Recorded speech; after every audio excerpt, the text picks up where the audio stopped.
आज स्वर्गत गजेन्द्र माझी स्मृति रे बरगाँ एवं जामगाँर मिलित उद्यम रे आज जेन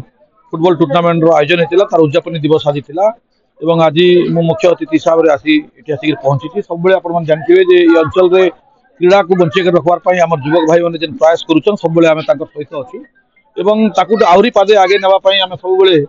दुई वर्ष तलू तृतीय वर्ष हम आम फुटबॉल महाकुंभ आयोजन आम करुचु यही सब टूर्नामेंट रू आपने देखिपे आज केते उत्साह फुटबॉल प्रति पिला बढ़ुची जेहेतु लुप्त पाई जाऊा फुटबॉल को पुनरुद्धार करने गोटे प्रयास करा फुटबॉल महाकुंभ जरिया से प्रत्येक पंचायत में देखुए छोट छोट टूर्नामेंट गुड़ाक आयोजन होती यार द्वारा जो प्रतिभाशाली खिलाड़ी मैंने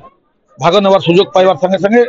फुटबॉल महाकुंभ को जीवार गोटे रास्ता से बाहर कर जो भाई मैंने आज आयोजक करते जामगाँ और बरगाँ युवक भाई मैंने समस्त उद्यम जो आयोजन होता बहुत बहुत धन्यवाद।